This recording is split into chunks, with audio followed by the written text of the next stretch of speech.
Hello, gaming tankers. I have a question for you. Do you like light tanks but hate TGMs? Do you have concerns about playing light tanks because you're unfamiliar with them? Then I have a tank for you, and it's here, the WZ-132-3. This is the entry level into Era 2 for the Chinese light tank line. However, I will say this, almost the entirety of the Chinese light tanks are pleasurable. The Era 1s are definitely functional, especially when compared to the atrocious PT-76. Woof! Yeah, the Chinese version of that is slightly better, and it's definitely noticeable. They put a bigger boom snout on it for starters. But here we have something that came about because previous weeks, Horror Gaming, the console division, had brought back their Mastery Badge competition. So I went with light tanks because I was thinking about how, there's this one tank that I remember enjoying, but I don't see too often, the WZ-132-3. And as this was on the precipice of the release of the German light tanks, which had more ATGMs, more autocannons, and more multi-weapon system, I was thinking, there's gotta be a light tank that is a little simpler to play. Now, I don't struggle with ATGM capable tanks. I'm quite proficient in them, and I do enjoy them. And I'm currently enjoying my grind through the German light tanks. Except for that Jagdpanzer 4-5 whatever thing. Yeah, that was... Oh, that was interesting. Not an E25 in the least. But back to the topic at hand. And I was thinking, this is a capable tank, I remember being, so let's play it. And I was so happy to be right. If you have the RDFLT or want to get some experience with something similar to the RDFLT, this is a great tank. Its advantage over the RDFLT, I mean, it doesn't have any premium boosters because it's not a premium tank, but the RDFLT has a 75mm auto clip, 6 rounds in, 1.5 intricate reload. So yeah, it will do a quick pump and dump on your enemy, but then you've got a 20-second reload. That's a long time to either run around in a circle and hopefully don't get shot, or run away, find a hiding spot, wait, maybe get some assist damage, and then get back into the fray. Which you totally can do. Or, you can snipe with it. But what if I told you that the WZ-132-3 has a very capable, not great, but capable 100mm boom snout, which I think in Era 2 are just on the threshold of not working. Era 2 is the domain of the 105mm boom snouts. Alright, no question about it. Era 1, 100mm boom snouts are great. Here, you do need to aim. With 100mm boom snouts, you do need to aim, but they can still have good penetration. And this, with a 380 alpha on its standard, is good. You do feel like sometimes you are whittling away as opposed to doing real damage, but depending on how you have your commander and tank loadout, you can have... my reload is about 5.7 seconds. So every 5.7 seconds, you're ready to go again. And again. And again. And again. You can stay in the fight. You can keep the pressure on. And with a speed of 73-ish kilometers, depending how you spec it out, I may actually do away with the concealment and go for full speed because I do have a more aggressive playstyle. You can really zoom around the FV4211s and the T72s. You can definitely, if you slow yourself down just a little bit, you can stay with the pack of Leopards and other medium tanks. So that way, when you come across the enemy, you have the full force of mobile, hard-hitting medium tanks and a very zoomy, very potent light tank. But let's say you're not that kind of player and you just want to, you're going for assisted damage, you're going for spotting, you don't really want to get up and close and personal because The ammo racks, the storage on this vehicle do make me concerned about being ammo rack. So that's to be concerned. And also losing crewmates does happen, so maybe you want to snipe. And with almost 370 millimeters of penetration, you can snipe, as I'm demonstrating here. The rounds are a bit slow. You do have to lead more. And, fun fact, kiddos, even if you're in a bush, if your tank is as damaged as mine is, and if you still have much of the enemy team on the field, yeah, the smoke billowing from behind a bush could give you away in the True Vision system. So be aware of that. I've sometimes used that to my advantage. Don't be afraid to kind of blind fire into suspicious bushes. Now, this really is a great all-around tank. You can do light tank stuff. You can do medium tank stuff without being encumbered by being the size of a medium tank. You're small, you're fast, you're capable. I just wish more people played this tank. It does appear every so often.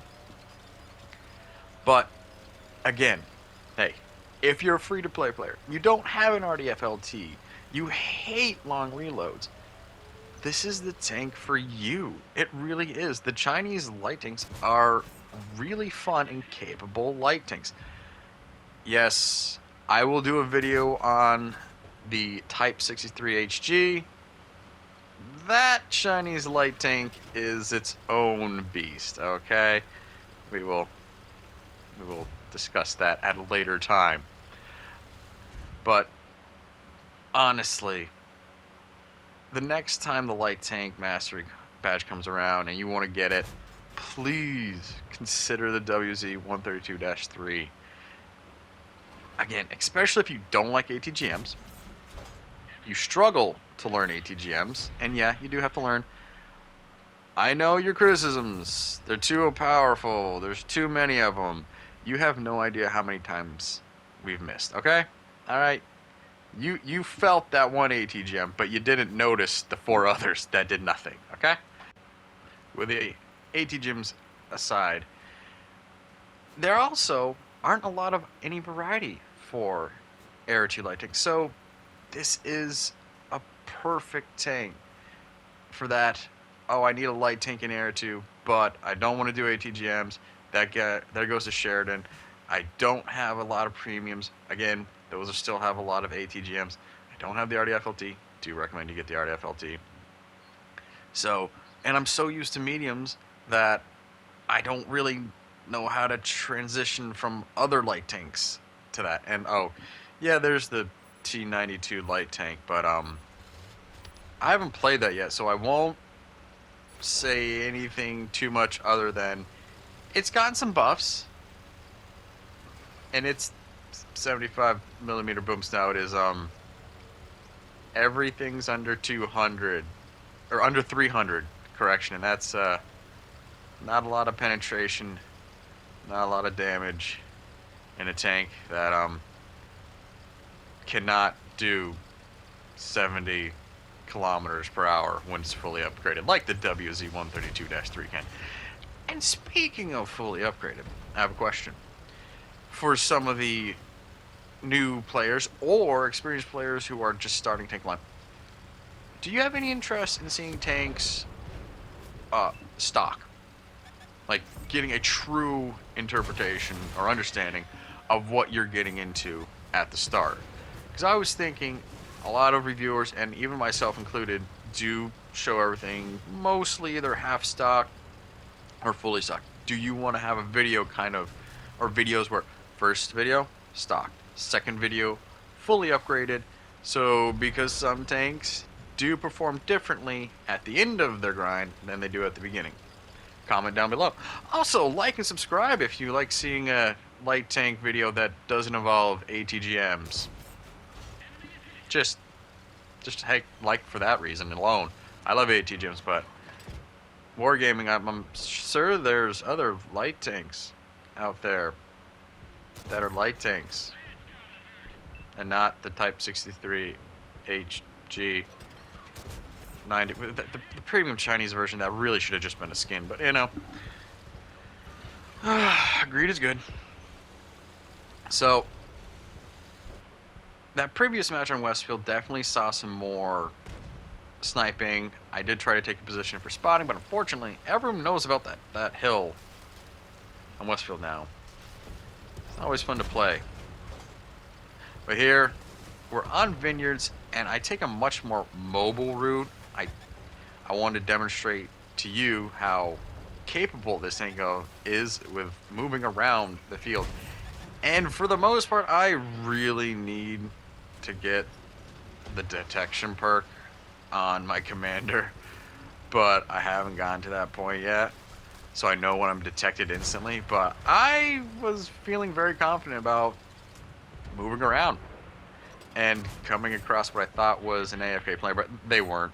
I guess they just wanted to chill out and snipe in their chieftain there, and I was like much obliged to make sure they regretted that decision, especially at this point in the after a few minutes. You really don't want to be camping or sitting around your base. You really need to move.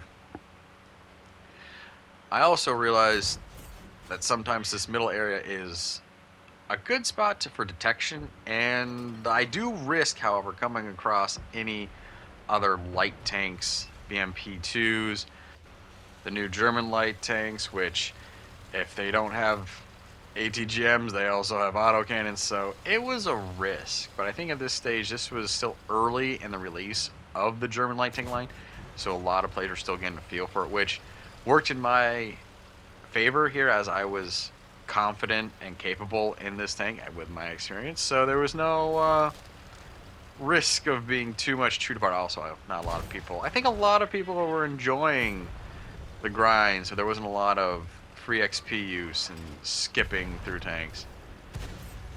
And here, speaking of a German tank destroyer, I should say, with 2 ATGMs, that definitely I need to be concerned about, but at the same time, when you don't know how fast an ATGM is going to leave the tube, you tend to need to really aim. You need to lead your shots, which I knew, and so therefore I was able to just say, keep moving, keep to the turns, and make sure my auto lock on is properly auto locked.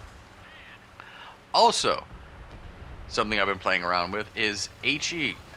Yeah, people, especially with these new light tanks and any like the M113, any light tanks that have a flat-ish side or slightly angled but very thin armor, I think you should, and I definitely am willing to risk the low rolls with HE for those high rolls of 600 or more damage on some of these mediums and this tank right here.